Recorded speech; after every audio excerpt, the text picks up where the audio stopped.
Welcome everybody. We have a fab lineup and we have great speakers and great interviewers for you today. Welcome back. This is Caribbean Girls Hack 2021 with RC Tech Clubs. Feel like a TV show or something like that, right, Tuani? Yeah. It's like bringing the lineup of like, okay, this is it. Well, Yeah. today we have another very serious topic that we're going to be discussing. We're going to be talking about gender-based violence, GBV, in some cases also referred to as IPV, intimate partner violence. Serious topics, serious issues. That last video that we showed where you saw the gentleman out in front of the red parliament, 20, that was a parliament in Trinidad, and they're actually demonstrating right now as we speak. So I'm just going to go over and why are they demonstrating? Because of issues that are happening with GBV in Trinidad and Tobago, which really are echoing everything that's happening throughout the Caribbean. It's just dreadful. Well, Tuani is going to introduce our speakers, but I'm just going to give you a quick rundown of our format today. We're happy to have you with us for about an hour, so we're going to be very good with our time. The format is that we're going to bring on Tuani, who is our co-host, our host actually for the session today. And she is going to then have a discussion and bring in the speakers and panelists. They're going to share their presentations. But remember, this is about an interactive discussion. So we're really looking for you to put your questions in the chat. We have Kadisha, we have Jazan. I think we have some other young ladies from CGH ambassadors. I hope I called the right names, who are going to be definitely pulling up your questions. If your questions can get dealt with here during the session, Kevin, remind me what time we have the notice board where we're going to be putting up those questions exactly. Kevin is giving that to you in the chat. So you won't be speaking directly, you'll be putting your questions in the chat and we'll be taking them from there. And this is about an interactive discussion. So we want discussion between Tawani and Emerald, between Emerald and Chelsea, between Chelsea and Lavinia, and between Lavinia and Roshana. Okay, so it's all about talking about what's going on. So what we're gonna do first to get into it is that we're gonna run a short poll. And Kevin is going to bring up the poll. Everybody's been doing Zoom, so we hope you're comfortable and familiar with the poll. Kevin, you ready with the poll for us? Yeah, ready, it's up. All right, that's the question.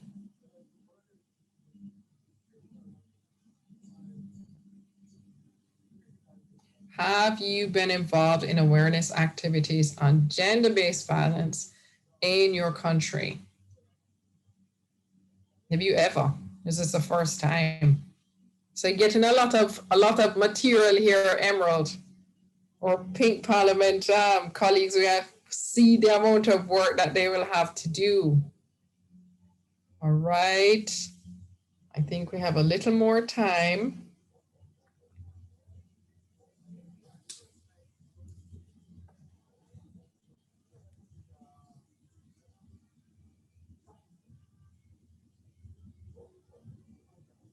Okay, is that the wrap?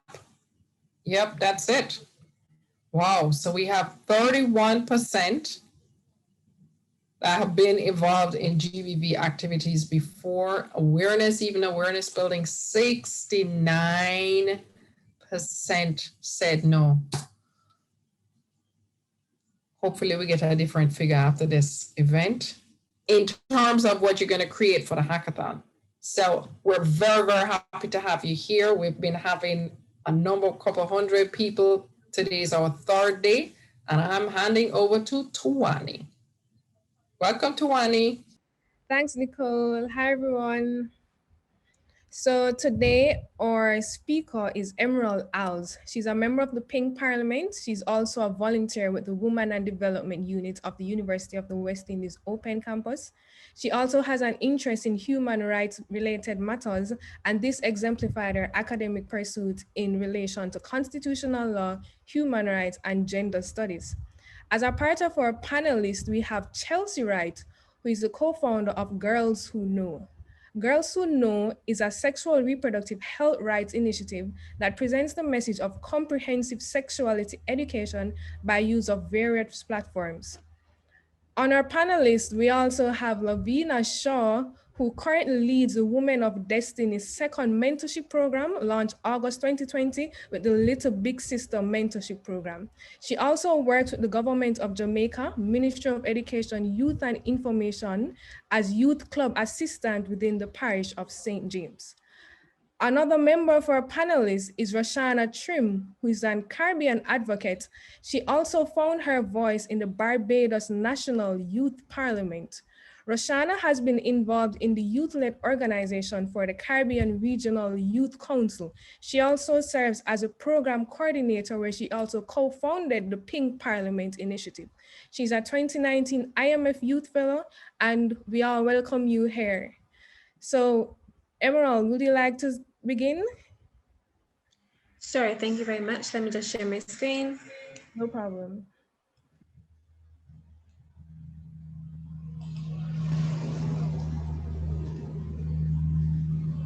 So are you guys seeing my screen? Yes, we are. Okay. Well, thank you so much for having me here today to discuss such an important topic like gender-based violence. I'm sure many of us, if not all of us, have heard about gender-based violence before. So if we were to put a definition to this, what would it really be? Well, gender-based violence can be defined as any act of physical, mental, or social abuse that is attempted or threatened with some type of force and is directed against a person because of his or her gender roles and expectations in a society or a culture. Now, gender-based violence, although the main focus when we discuss it is women, is an issue that also faces men, but it disproportionately impacts women than men. Women and girls, to be more specific. Also, there's some vulnerable groups in our communities and societies that would be more vulnerable to instances of gender-based violence. And this would include persons of the LGBTQ plus community, the disabled, and refugees. Now, from the definition that I just put forward, we can see that gender-based violence is put in some categories. So we have physical, gender-based violence, emotional violence, sexual violence, and economic violence. So in our Caribbean region, physical violence is actually the most perpetrated form of violence in our region. And this is any act that causes pain or injury to an individual's body and can be manifested in a variety of ways. So we have physical assault, which would include things like being beaten, things like being trafficked, forced labor, and all these things can actually result in instances of murder. And femicide is actually an issue that we have in our region. In the introduction just now, we saw persons at Virgil showing the deaths of many women. Only a couple of days in Trinidad and Tobago, persons were protesting, as we saw, for the death of Andrea Bratt and many other females, and they were calling for legislative change to allow females to carry non-lethal weapons, and also for stricter legislation for rapists and kidnappers. So this is definitely an issue that we have in our region. We also have emotional violence, and this is described as acts which cause psychological pain or injury to a victim. And this can be manifested in like harassment, threats, and intimidations, whether it be with words or behavior, humiliating a person, or even social exclusion. As you can see, we also have sexual violence here. And sexual violence is basically any act of sexual nature which is committed by a perpetrator to a victim by the use of force, threats, fear, or even manipulation. And we can see this being manifested as rape, attempted rape. We have early and forced marriages, sexual abuse, sexual exploitation. And while we're on the topic of rape and attempted rape, I think this would be a great time to emphasize that, rape can also occur in marriages. Marital rape is in fact a real thing. And then, oops, wrong slide. And then we have economic violence. And this is also an issue in our region. Economic violence is where individuals are restricted access to forms of financial resources, educational opportunities, access to the labor market. And this actually makes a person really vulnerable because they're dependent on the perpetrator. And oftentimes persons who experience economic violence are more susceptible to many others because they are easily exploited because of the dependence they have.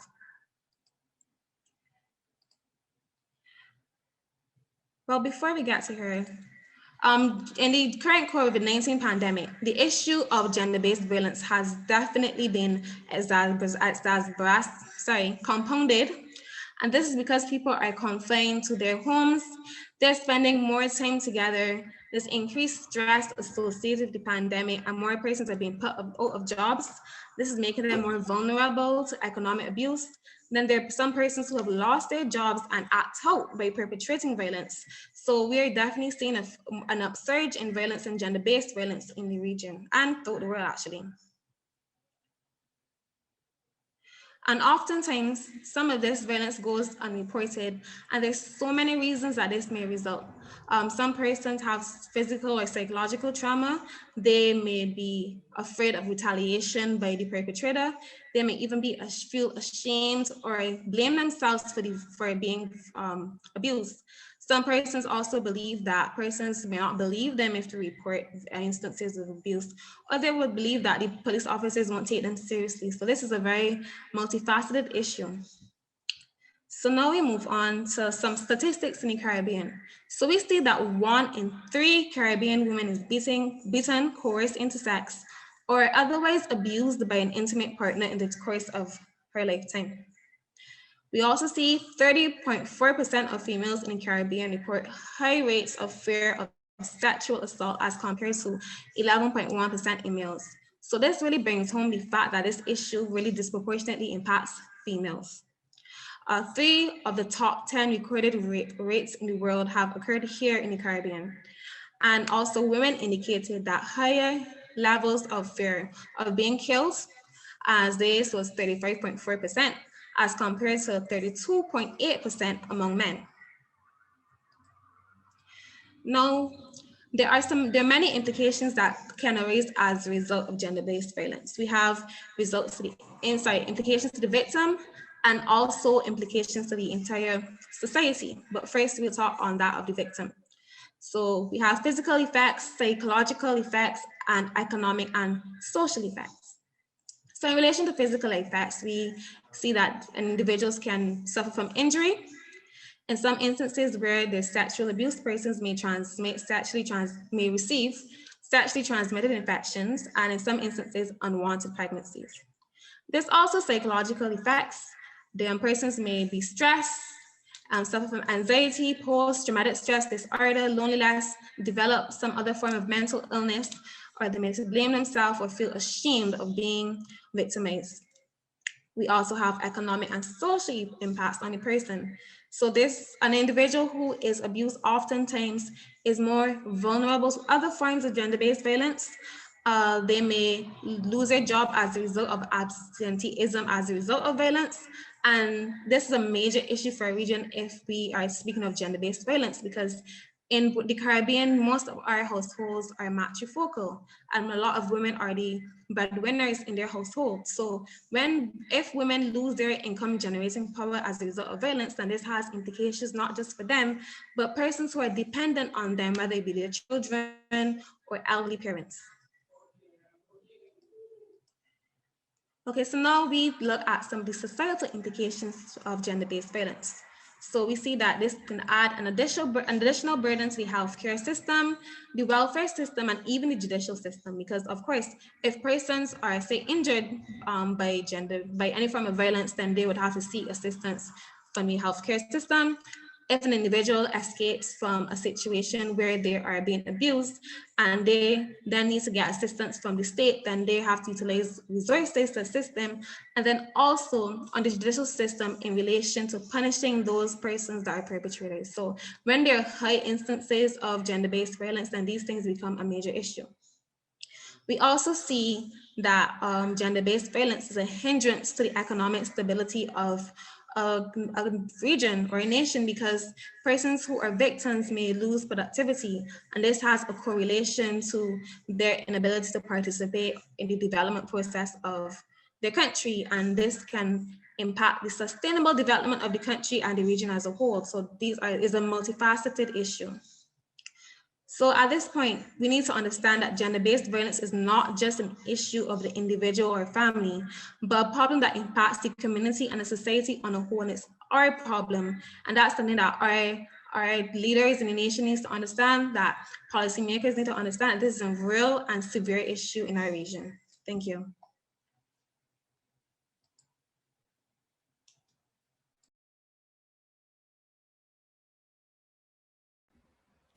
Thank you so much, Emerald. You know, as you made mention of COVID and the increased gender-based violence because of people being home, recently I was reading an article published in the World Bank that it stated that gender-based violence actually affects 1 in every 3 women. So you think that COVID is the only pandemic that we're facing today when we're actually facing a gender-based violence pandemic. I thank you so much for that. As we go, I know Chelsea, I know that you have a lot in store for us, but I'll ask you to go ahead and tell us, how is it that you have partnered on any initiative for gender-based violence? Chelsea, are you here with Hello? us? Yeah, I'm here. Are you hearing me? Hi, Chelsea. Yes, I'm hearing you. Hey, thanks for So having me. fancy. So, yeah, initiatives for gender-based violence. So last year, no, so in 2020, at the summer of 2020, it's actually a part of a presentation. Girls Who Know, we partnered with a few organizations, so like Jamaicans for Justice, We Change in Jamaica, to host like an understanding sexual harassment summit called Unfiltered. And this was kind of in response, or it came at the right time, because our Minister of Justice, we are tabling the sexual harassment, why is the name slipping me? But we are tabling a new law, and he was saying that we don't want Me Too movement in Jamaica. And we were so taken aback, because he's supposed to be the person who is, you know, for justice in Jamaica. And if he isn't even for, you know, survivors, you know, getting the justice that they deserve, then who really is? And we just thought that reflected, or, you know, Jamaican society. So we decided to just partner with a few different organizations to host a summit to really break down the anti-sexual harassment bill, which is, yeah, that was the bill, to break it down, to really explain what it was about, and like explain what resources existed out there to protect Jamaican citizens against you know, grievous acts as these. So yeah, that is one example. Okay, thank you. I think you'll go ahead with what you have planned for us today. Yeah, sure. So it is not as elaborate as Emerald's. Emerald's That's was fine. it was great, man. I loved it. No, it's good. It's Yeah. good. Fine. So I'm going to, all right, so I have two. Hopefully I won't have too many issues sharing. So I'm gonna try to If you have any problems also to Chelsea, if you want, Kevin has it, our tech team, so he can bring it up as you have one slide. If you want to try and do that, Kevin? Oh no, Fine. you're sharing. You're Oh, sharing. It's coming up. cool. It's good. We see it. Ooh, lovely. All right. So let me see if I can present in full screen. Okay, so this is just a bit about us, Girls Who Know. And when I was kind of like preparing for this session, I didn't want us to all be saying, you know, the same thing. So I wanted to take it from like the point of view of us, you know, tackling the issue of gender-based violence and IPV. And I thought, okay, what better way than to just like have us be like a case study. So this is Girls Who Know Jamaica. We strive to raise awareness about the sexual and reproductive health and rights of adolescents. As our lovely introducer said this today, through comprehensive sexuality education, that is gender and culture, gender and age specific. And so when we were forming Girls Who Know, we really wanted to focus, we wanted to be one of those organizations that were, you know, focused, even though there are many issues regarding, you know, the topic, we know we couldn't solve all of them. That's why, you know, there are different other organizations. So we wanted to do comprehensive sexuality education and focus on the age group of teenagers and young adults. So that's kind of what we had over here. We have our target group, so 13 to 19, and then young adults who are 20 to 24 years old. We went ahead and thought about how can we solve the issue at hand. And we identified the issue being that the comprehensive sexuality education wasn't really up to standard. And we were comparing it to other countries outside the Caribbean. For example, like Sweden, Denmark, you know, other countries in Europe, stuff like that. And we were like, okay, we need to kind of fill the gap for comprehensive sexuality education. And then we thought, how can we do that with the resources that we have? Funds weren't always readily available. So social media is free, and we were able to reach out to different persons who wanted to lend if they didn't have funds, then lend it their time and their knowledge. So that's how we began to create different toolkits, pamphlets. We hosted forums, workshops, and then this is how we were able to gain our impact. Now, you guys might be wondering, okay, what does all of this have to do with, you know, the matter at hand? Well, when I was preparing, as I said, I wanted to give the attendees like actionable steps to take forward when tackling the issue. So I know Emerald had really gone into, you know, what gender-based violence is and like the different statistics, which is great. And I would say the 3 or 4 steps I would say to really kind of like tackle this issue would be, or any issue regarding like social impact, would be to identify what the problem is. Firstly, you want to know like the scope of the issue. You want to know what resources are available to you, because as I said, we were just starting grassroots organization, funds were not there. So we had to play on other resources that we had, which was our time or knowledge and or network. And then what needs to be done that can be done with the resources that you have. So that's the third one. And then what that meant for us was that, as I said, we had social media. We had the time to create the pamphlets. We had the time to create or break down the information into chunks that could really resonate with people our age or people within our target group that I mentioned before. So that's the third thing. What can be done with what you have? And then lastly, kind of decide, who are you creating these things to help? Who are you creating these tools to help? So are you going after the different persons who is supporting your target group? So that could be different organizations. So like, are you targeting nonprofits? So if you are targeting nonprofits, then you need to go out in the field and ask nonprofits, what do they need to do their jobs, or what do they need to do their work? And then if you're targeting the target group itself, then you definitely need to do some surveys or get in contact with the people who you're trying to help. So that is what we kind of like, those are the steps that we kind of took when we were just starting out.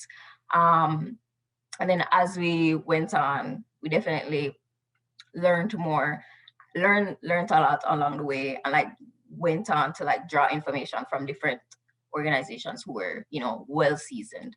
And then I have another case study. So this is us again, and it was from the present.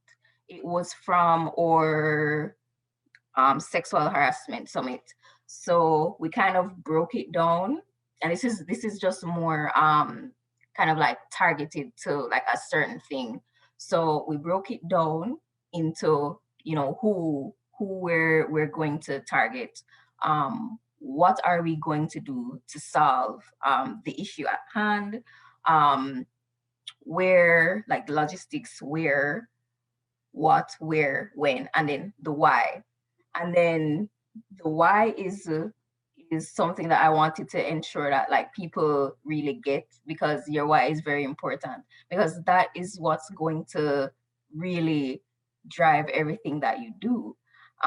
So we wanted to educate the Jamaican public on sexual violence, especially against women. We wanted to lobby for youth representation on the Joint Select Committee, which was you know, what the committee in charge of kind of like tabling the sexual harassment bill, and then facilitate national discussion surrounding the Me Too movement and gender-based violence. Because, you know, as I said, it was kind of in response to Minister Chuck's comments saying he didn't want a Me Too movement in Jamaica. So we were like, okay, let's talk about that. Let's unpack that. And that's what we did. And then once we kind of had these different, I would say, like goals, or those things kind of solidified, it was then that we went into the specifics, into saying, okay, how are we going to ensure that these target areas that we set out in our who, what, where, when, and why, how are they going to come to fruition? How are we going to do them? So yes, if there is one thing you got from this presentation, you have to kind of understand the problem, understand what resources you have to at your disposal right now, what needs to be done, and then who you're going to create the tools for. And yes, that is it from me. Thank you so much, Chelsea. I realize that a lot of persons find their voice on social media, and many actually seek advice and help there. I remember the Me Too movement was a thing on social media where people are actually talking about what's happening to them. So social media is definitely a tool that we can use in terms of understanding what's happening to people and what they're actually going through. Thank you so much, Chelsea. We'll move to Lavina.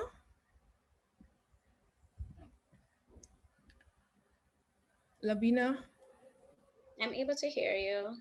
okay, you could go ahead. Like, are there any insights that students can take to be change agents themselves using technology or storytelling? Yes, there is. So for us at Women of Destiny, it started with just storytelling. For us within the community that we are in, it's an inner city community. And with that, we were aware of gender based violence within our community based on just friends or family members who were faced with this problem. So basically, what occurred was that what you can do is that you talk about it. It's not something that is usually spoken about. And Mhm. even if you yourself haven't faced something like that, you can just talk on the fact that you hear it. You hear about it, you know that it is in our society. So speaking about it, that's what really and truly propelled everything for us, in the sense where one person spoke, and over the period of time, we have our sister circle. That was before the pandemic. And with our sister circle, if someone within the group opened up about something that she's facing or has the possibility of facing and what they have seen in their family before, someone else feels more comfortable to share. So that is basically what happened. And as you share with their storytelling, it becomes that persons are more open to moving so from a victim to a victor. And that was especially something behind our advocacy campaign. The fact that, yes, you have been hurt by someone, the victimization of you can move from that victim to a victor, where it is that you are now a survivor of it, and you speak out and you help others to overcome, and others who are in the situation to actually move from it. So definitely that. Thank you so much, Lavina. And what I found really interesting is that even when people move from being survivors of this, it actually affects their families and even how they socialize with those around them. But thank you a lot. You're welcome. Roshana, are you here with us?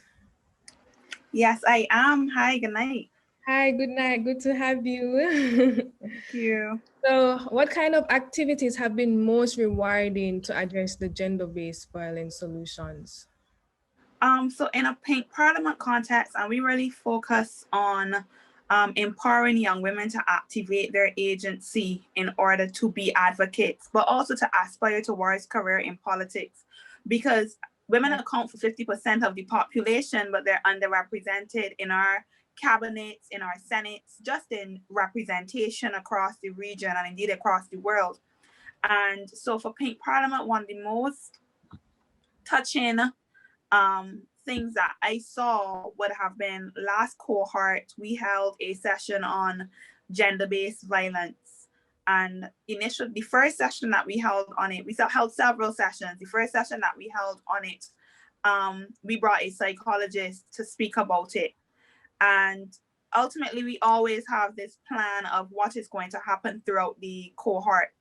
But when she spoke about it, it kind of, one, it hit home that you are in a space where at least 1 in every 5 women have been assaulted in the Caribbean or has experienced gender-based violence. And we're talking about girls between the ages of 14 and 20.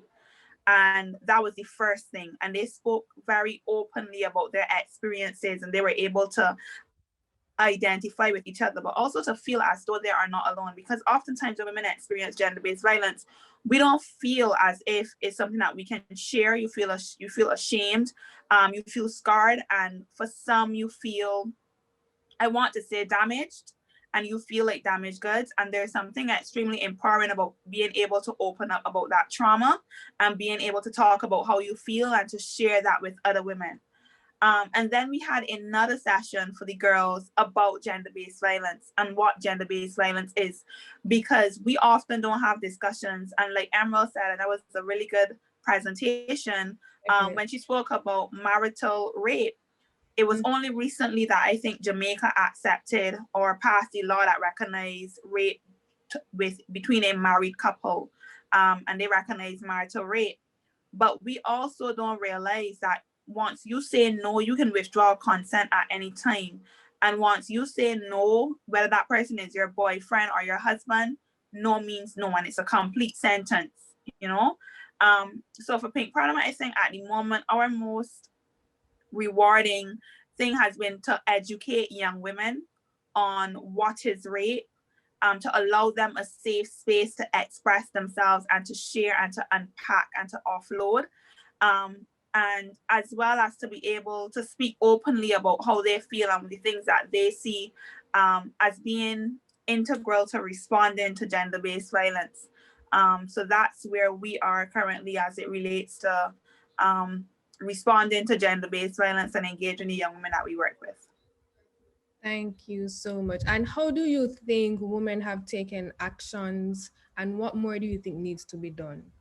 I know that a lot take it to social media. Recently, I've actually seen where this young lady, she was on Twitter talking about her rape experience, and they were lashing out at her, and she went down in a whole depression, deleted her social media handles, but that was her way of expressing herself through social media. So how do you think they're actually trying to help or trying to speak out on what's happening with them? I mean, across the region and for years, we've had a lot of work done on gender-based violence. You can look at organizations like Tambourine Army, Womantra, Life in Leggings in Barbados was really instrumental with the marches that occurred across the region. And so I think that women have become very open in activating their agency and being very vocal.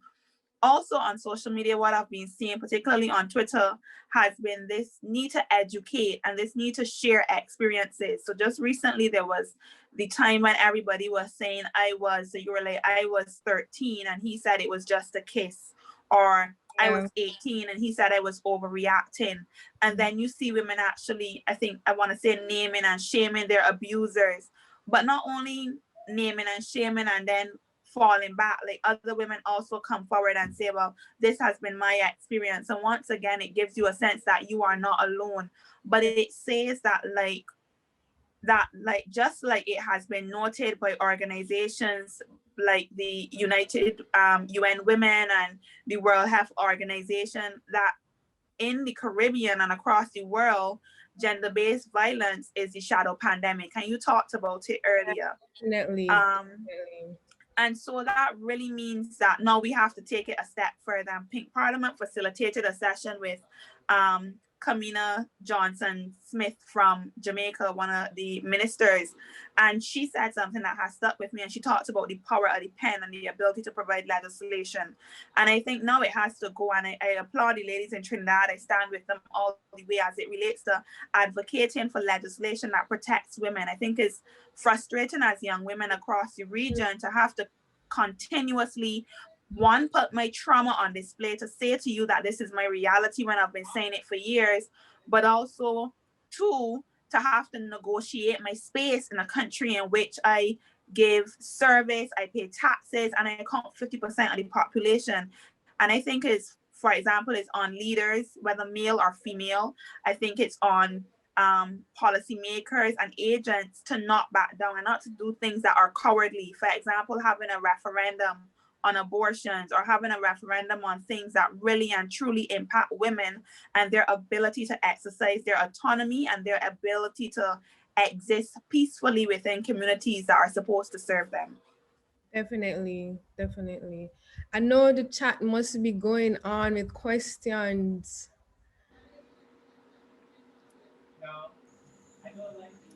Yeah, we have, oh boy, I tell you, this conversation is so dynamic here.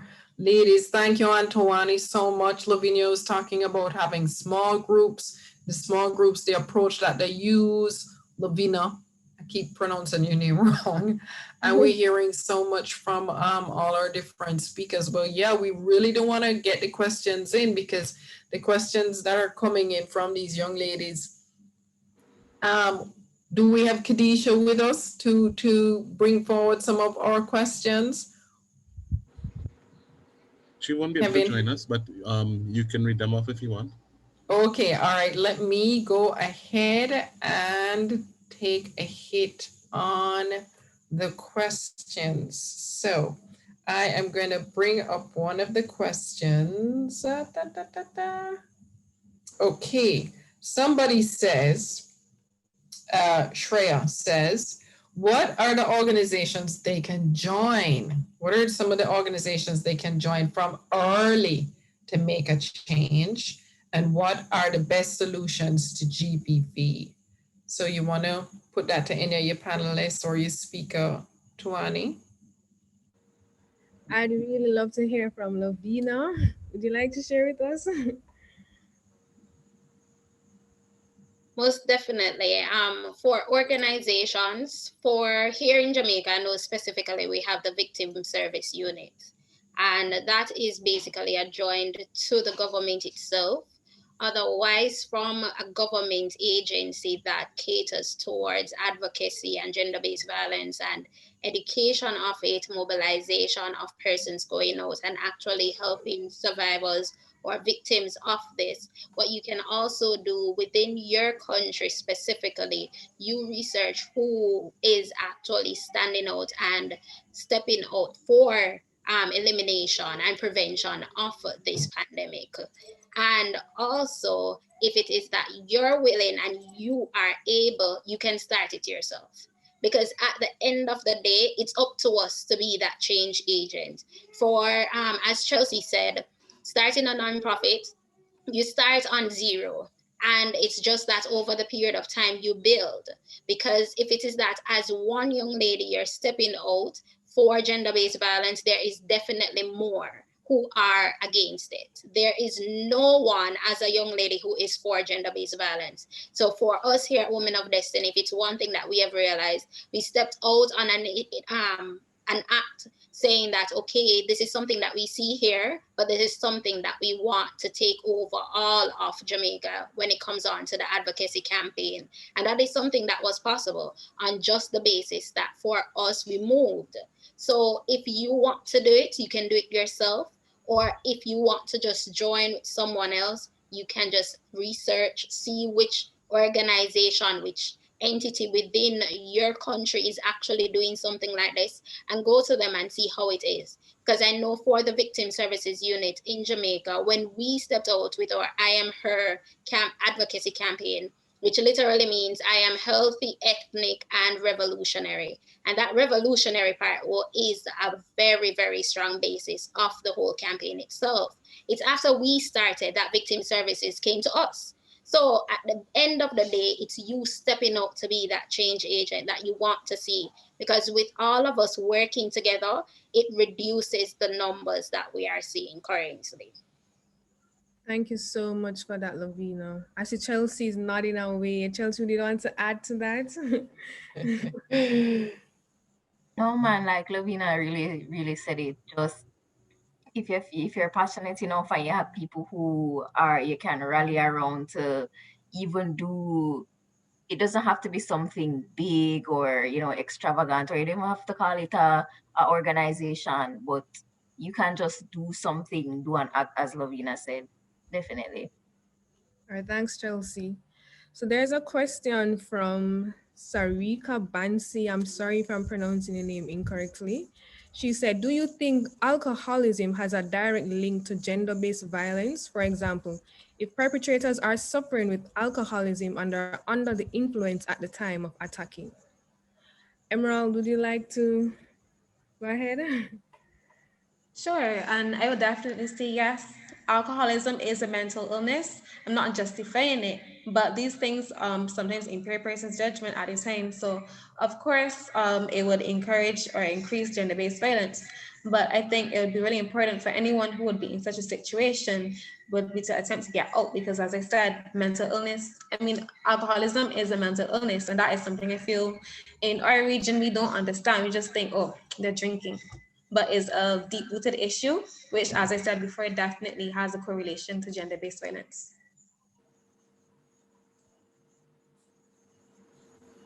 Thank you so much, Emerald. A lot of questions are coming in, and I'm really trying to get them out. So we have a question from Alia James. In terms of solving gender-based violence in the community, what do you think about Puerto Rico declaring a national emergency due to femicides and gender-based violence? I'll open this up Oh, to everyone. This is a wow news to me. I didn't know this any other I country. know, I know. Oh, Sorry, can you ask the question again? she said, in terms of solving gender-based violence in the Caribbean, what do you think about Puerto Rico declaring a national emergency due to femicides and gender-based violence? Okay, so I actually didn't know that Puerto Rico had declared a state of emergency. Wow. But I do think that it shows a recognition of how serious the problem is. And the fact that they have come to a point where women are extremely, and perhaps it's the case in most Caribbean countries where we feel uncomfortable walking the streets, but they have an issue that they need to face. But declaring a state of emergency has to go a bit further as well. It has to be wrapped in the legislation that follows or that is implemented during the state of emergency. It also has to do with the public education on gender-based violence, because I don't know the culture in Puerto Rico, but I know in Caribbean countries, we often say we're not getting them man and woman story. So we're not getting them man and woman business. It's true. So you would It's true. see, Even in Jamaica. It's you true. would see, my parents, my family is from Guyana, I live in Barbados, and you would see, I've seen a woman be beaten, and I was so upset that I was like, calling the police, and I was on the phone, and the person that I was with took the phone, and he said, don't call, it's not your business. And then I stopped, and I was like, up to now, I still get really annoyed that I didn't call, because like I felt like I should have called, even though they got back together and it was a cycle. But I felt like at that point in time, a call would have gone a long way, because I hated what I saw. But I think that in terms of solving gender-based violence, like one of the things that you cannot beat is policy. Like we talk a lot about my thoughts and prayers go out and to you, but policy is what really causes change. Policy and education. When you start to implement policy to drive change, and that policy is backed by educational campaigns, you start to see a difference in your population. Police sensitization, the fact that police will show up at a gender-based violence scene, and they'll talk to the people and then they'll leave. Somebody should have to leave the house at that point in time. There is no reason that you should be in a case and that happens. But also, and the last thing is that in Barbados, one of the things that we saw a lot is that a woman would want to press charges, or she would want to file a restraining order, and she would have so much challenges filing that restraining order, and eventually she is killed. So she's a victim of femicide, and then everybody feels bad about it. And I just think that your voice and your ability to access justice cannot depend on your death, because at that point in time, it really is too late. Definitely about it being too late. And I think, as you said, Caribbean countries will have this thing that, oh, we don't care about man and woman business. Like, we really need to get together and realize that this is a serious issue. So we have another pressing question from Kelly Cousins, and she asked, how do you help someone who you believe is experiencing gender-based violence? Who want to take that? For me, it depends. It's whether or not that person actually wants to be helped. Because for some persons, if it's an intimate partner violence, that is a type of gender-based violence as well.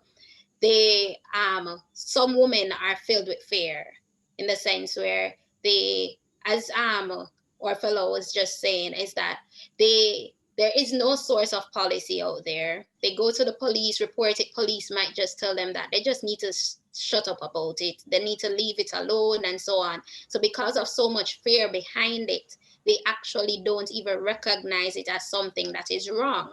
And with how it is that these men will perpetrate these young ladies, is that they will speak down to them and lower their self-worth. And in lowering their self-worth, these women reach a point where they're like, let me just stay.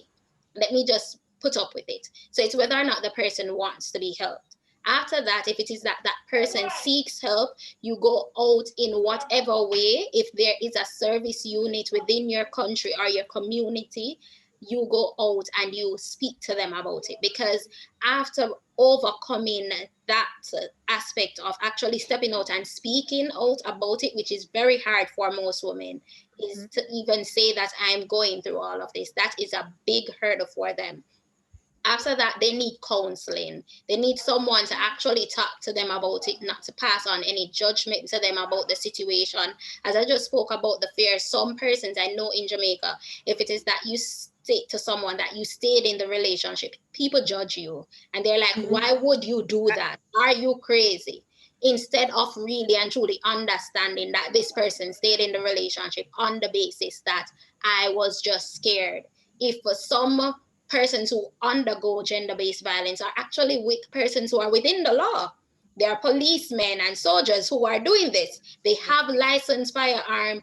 They will tell their significant other, if you leave, I'm going to kill you. And they have the ability to find them. So then puts a person in a place where they're like, no, So it's speaking to them, counseling after, because you have to break down that barrier of victimization that is built up for them. And also after the counseling, whether or not they want to step out as ambassadors to help other persons who are in this particular situation. So first, foremost, find out whether or not that person wants to be helped and actually see what they're going through as something that is wrong and something that is harmful to them.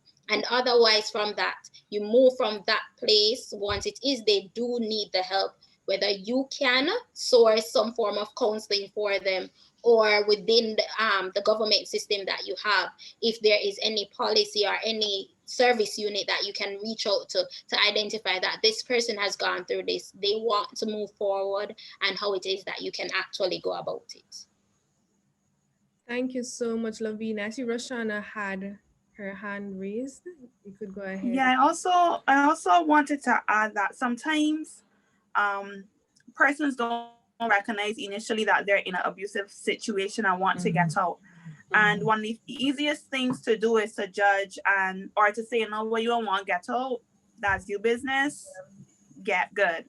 But sometimes you need to be patient as well, so that people can come to the recognition that they're in a bad situation. Because what abusers will do is isolate persons that they are seeking to abuse. They will isolate them from friends and family and loved ones.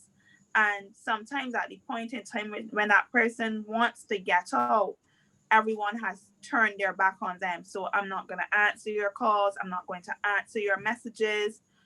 You like your man so much, well, you stay with your man. And that can't be, or it shouldn't be the way how we treat persons who we know are going through situations, because we also have to consider things like economic security and access to certain services. Lavina mentioned the fact that persons might be dating persons or in relation to persons who have access to very strong networks. All of these things are really important to consider. And I think one of the best ways that you can be present for someone who may not be ready to leave a relationship is just to be there. Sometimes it's not about placing pressure on them. It's not about quarreling or casting judgment or making them feel bad because you are then playing into the hands of the abuser. It is really about probably very subtly giving them other alternatives, showing them other options, and just being present and available in case they want to leave or they want you when they want your help. Wow. Just before we go, Roshana, there's a follow-up Yeah. question that says, what advice would you give to someone experiencing gender-based violence? I think it's really important to know that it could happen to anyone. You are not predestined to gender-based violence. You didn't do anything that made you deserving. There is no reason or justification for someone to put their hands on you or to assault you or to take away your autonomy or your right to decide or to put just to have access to your body without your consent, whether that be through things like sexual assault or physical abuse and beatings. And I think that that's one of the first things that that persons should understand. And I think secondly is that there's a way out and there's possibility for you to get back your life and take back control and seek access. And there's someone and there are people and organizations out there who are willing to work in your favor and work on your behalf, because we see you and we recognize you and we value you for you. And this is not the end. It is just merely a blip in the road. And yeah, I think that would be my advice. Thank you so much, Roshana. The chat is firing up with questions. Vanessa asks, what role does education plays in preventing gender-based violence? I'll open this up to anyone.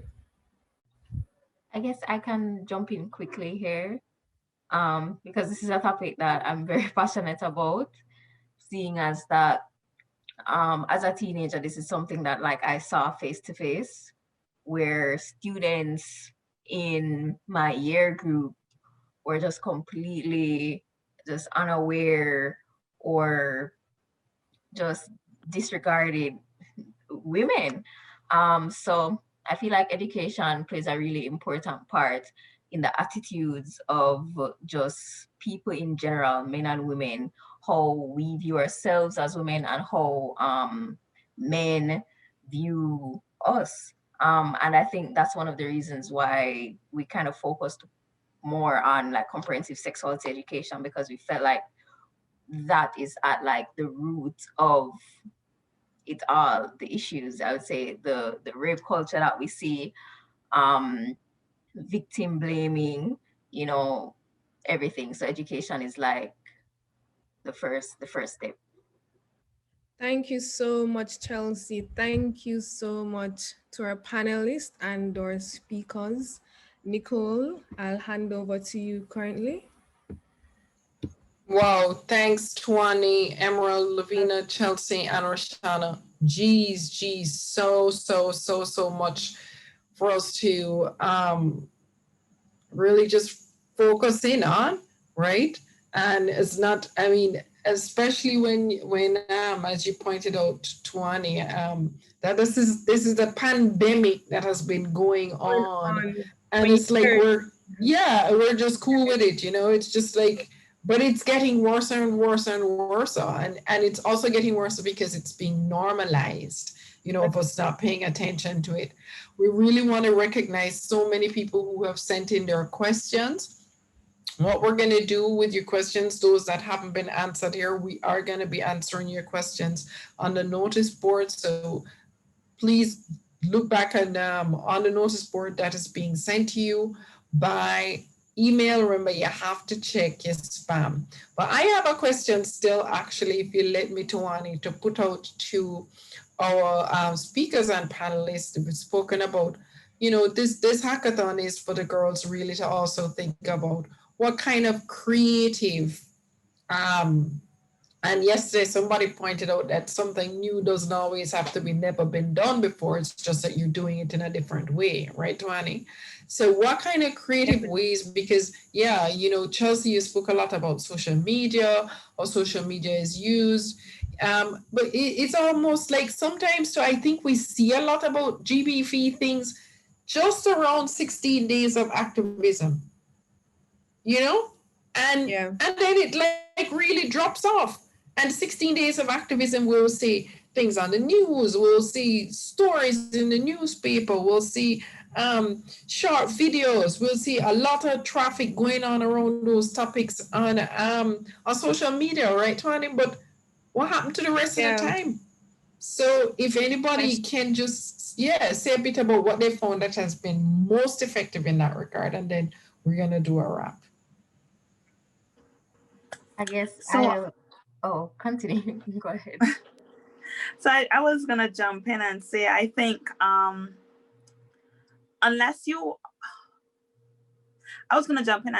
think that sometimes we get very caught up in a lot of the other things that are happening.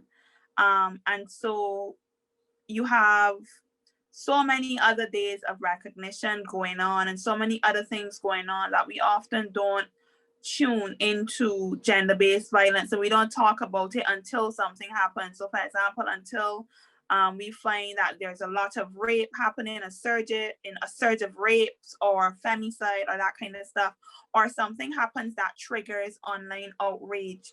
And I think it's really important, and definitely after this discussion, I'm going to go back to Pink Parliament because I was really annoyed at a couple of things that were happening recently. And I was saying, it can't be that I have to put like I said before, that I have to put my trauma on display every couple of months so that you really understand what is going on.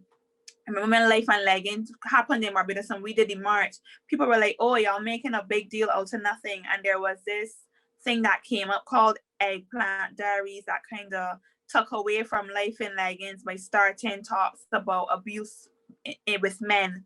And I think that it's really important that for 365 days a year that we have a discussion on gender-based violence, because every single day, and I said this and somebody got really annoyed, but I said that going through life as a woman is kind of exhausting because I always have to be hyper vigilant or super vigilant in the things that I do or how I engage with people, or just walking home from school, I might have to stop by a friend because I felt like a man was following me.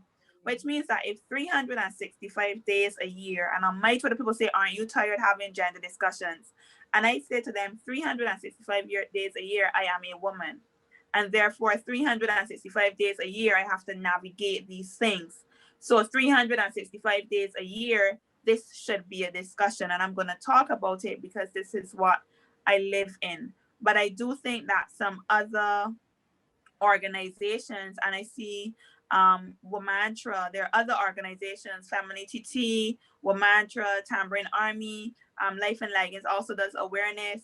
There are quite a lot of organizations that do year-round advocacy and awareness, but I think that more of us have to be involved in the year-round advocacy so that it's everywhere, it's in your face, and you can't avoid it because policymakers don't seem to respond to things unless it either embarrasses them or it makes them uncomfortable. That's true. That is so true. Nicole? Were you going to, was Chelsea going to give something in terms of what they've used as an approach? Also, Lavina spoke about the small groups, which is just like, amazing. And I think something like the small groups, if they could even like get into the schools and that kind of thing. But I was just thinking about sort of like the different creative ways, because that's what the girls are going to be using this content to then figure out, okay, how can they creatively share? Is it a comic strip? Is it, how can they get that messaging and that telling that story? Yeah, I was literally, Rashawn, I'm sorry if I'm tearing your name, but just saying to just keep the conversation going and use your strength to get the story out there. I know, Nicole, you were saying that you're looking for creative ways, but literally anything, as long as you just keep the conversation going, whether it's a vlog, YouTube, social media is my best friend. Clubhouse is a new app now. Anything that can literally amplify your voice is a tool that you can use. Thank you. Thank you very much. Thank you again, everybody. Thank you to all our speakers, panelists. Thank you to our interviewer, Tuani, Caribbean Girls Hack Ambassador.